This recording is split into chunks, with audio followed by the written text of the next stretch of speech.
நண்பர்களே, ஒரு அருமையான சிந்தனை போக்கு. இந்த 6 பேரும் நமக்கு நல்ல தீனி கொடுத்திருக்கிறாங்க. இந்த 3 பேர் பேசியதுல ஏதாவது தவறு இருக்கா? இருக்குன்னு சொல்ல முடியாது, உண்மை இருக்கு. இந்த 3 பேர் பேசியதுல ஏதாவது தவறு இருக்கா? இருக்குன்னு சொல்ல முடியாது, உண்மை மிகுதியாக இருக்கு. அது சரியா? எப்படியா இதுக்கு தீர்ப்பு கொடுக்கிறது என்று எண்ணி பார்த்தா, ஒன்று, இந்த பிறருக்கு உதவுகிற மனப்பான்மை அப்படின்னு போட்டிருக்காங்க. அண்டை அயல்ல தெரிஞ்சவங்க அவங்களுக்கு உதவுகிறது இருக்க, அதுவா? அது சொல்லலாம். ஆனா தெரிந்தவர்களுக்கு உதவுவதை விட தெரியாதவர்களுக்கு உதவுவதற்கு பாருங்க, அது மேலானது இல்லையா? ராஜா சொல்றாரு, இந்த இளைஞன் போனான். இவங்க சொல்றாங்க, அந்த முதியவர் தான் சொன்னாரு. சொன்ன மனுஷன் அவர் போய் செய்ய முடியாது, ஆனா அவர் வழி காட்டி இருக்கார். அவர் காட்டிய வழியை இந்த பையன் பின்பற்றி போயிருக்கிறான். போனது மட்டுமல்ல, போயிட்டு கரைக்கு வந்த விற்பாடு இன்னும் யாராவது இருப்பார்களா என்று பார்க்கிறான். அப்படின்னா அவனுக்கு தான் இன்னும் சேவை செய்ய வேண்டும், தன்னை இந்த மண்ணுக்கு கொடுக்க வேண்டும் என்ற உணர்வு அவனுக்கு இருந்திருக்கு. இப்படியெல்லாம் இருக்குதுன்னா இந்த புறமும் அந்த மனப்பான்மை இருக்கு, இந்த புறமும் அந்த மனப்பான்மை இருக்கு அப்படின்றதுக்கு 2 உதாரணம். அதுல ரொம்ப பெரிய விஷயம் அப்படின்னா, தேசத்துக்காக அப்படின்னு வருகிற பொழுதெல்லாம் இளைஞர்கள் முன்னே வந்துருவாங்க. நான் இந்த மண்ணுக்கு உழைப்பதில் தான் மகிழ்கிறேன் என்று சொல்லி 26 வயதிலேயே தன்னுடைய நாட்குறிப்பில் எழுதி வைத்தவர் நம்முடைய வணக்கத்திற்குரிய சுபாஷ் சந்திர போஸ். 26 வயதிலேயே. அது மட்டும் இல்ல, ஈஸ்வர சந்திர வித்யாசாகர் அவருடைய படிப்பாற்றலை கண்டு வெள்ளை அரசு அவருக்கு நிறைய ஸ்காலர்ஷிப் கொடுத்துச்சு.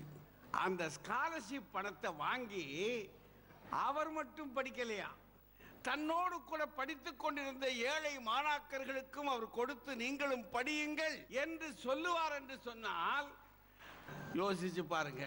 ஒண்ணு, இதுக்கு மேல முக்கியமா ஒரே ஒரு விஷயம், நீங்க எப்போதாவது வேலூர் பக்கம் போனீங்கன்னா அங்கே சிஎம்சி ஹாஸ்பிட்டல்னு மருத்துவமனையில் ஒரு மருத்துவமனை. அது எப்படி தோன்றியது? எங்கேயோ இருந்து வந்த ஒரு பொண்ணு, ஐடாஸ் கடர்னு அந்த பொண்ணுக்கு பேரு. அவங்க அப்பா அம்மா இங்கே பணிபுரிந்துகிட்டு இருந்தாங்க. அவர்களை பார்ப்பதற்காக அவ விடுமுறையில் வந்திருந்தா. ஒரு இளைஞன் வந்து, என்னுடைய மனைவி பேறுகாலத்துக்கு இருக்கிறா, ரொம்ப துயரத்தில் இருக்கிறா, அவளை காப்பாற்றுறதுக்கு நீங்க வரணும் அப்படின்னு இந்த பொண்ணை கூப்பிடுறா. அவ என்ன சொல்றா, இல்லை நான் மருத்துவ பெண் அல்ல, என்னுடைய தகப்பனார் தான் செய்வார், அவர் இப்போ வந்துடுவார், இருங்க அப்படின்றா. இல்லை முடியாது, ஆண்கள் பார்க்க கூடாது, பெண்கள் தான் பார்க்கணும், நீ வா அப்படின்னு கூப்பிடுறா. எனக்கு தெரியாதையா. அவன் போயிட்டான். அடுத்த நாள் அந்த பெண், பேறுகாலத்துக்கு இருந்த பொண்ணு, இறந்து போன விற்பாடு அவளுடைய பிணத்தை சுமந்து கொண்டு போகிற கூட்டத்தோடு கூட அவன் அழுது கொண்டு போகிறான். அதை பார்க்கிறான் அந்த பொண்ணு. பார்த்த உடனேயே அவளுடைய படுக்கையில போய் இவள் குப்புறப்படுத்த அழுது கொண்டே இருந்தாளாம். இப்படி ஒரு ஏழை மக்கள் இருக்கிறார்களே, இவர்களுக்கு நான் ஏதாவது செய்ய வேண்டுமே என்று நான் திருமணம் பண்ணிக் கொள்ள மாட்டேன், இந்த மக்களுக்காகவே என்னுடைய வாழ்க்கையை அர்ப்பணிக்கிறேன் என்று சொல்லி அப்போதே முடிவு செய்து கொண்டு போய் படித்து விட்டு திரும்ப அங்கே வருவாள் என்று சொன்னால், இளமை தீர்மானிக்கிறது, உறுதி பெறுகிறது, சேவை செய்கிறது.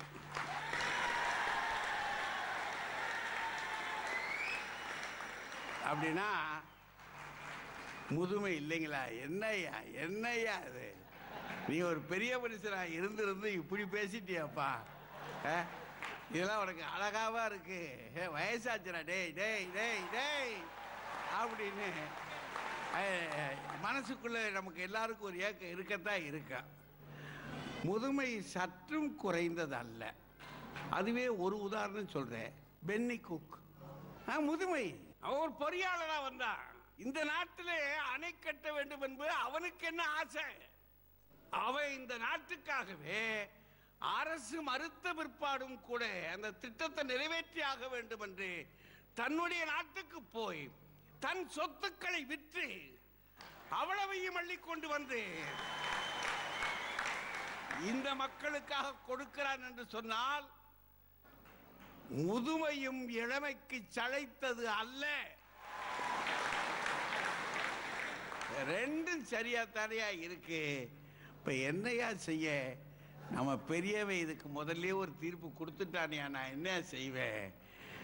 நட்பும் தயையும் கொடையும் அவன் பிறப்பிலேயே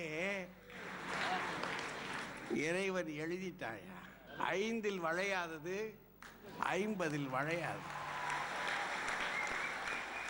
அந்த வயதிலேயே அது ஊறுகிறது. அதனாலதான் எல்லா பணிகளிலுமே சரியான தர்மவான்களாக இளைஞர்கள் இருக்கிறார்கள் எல்லா நாடுகளிலும். ஏனென்றால் அவர்கள்தான் நாளை இந்த மண்ணை ஆளப்போகிற முதியவர்கள். இளைஞர்களே, முதுமையை வணங்குவோம், உங்களை நாங்கள் புகழுவோம், வாழ்த்துக்கள் என்று சொல்லி இளைஞரிடமே பெரிதும் காணப்படுகிறது என்று சொல்லி வாழ்த்து கூறி வணங்கி விடைபெறுகிறேன். நன்றி, வணக்கம்.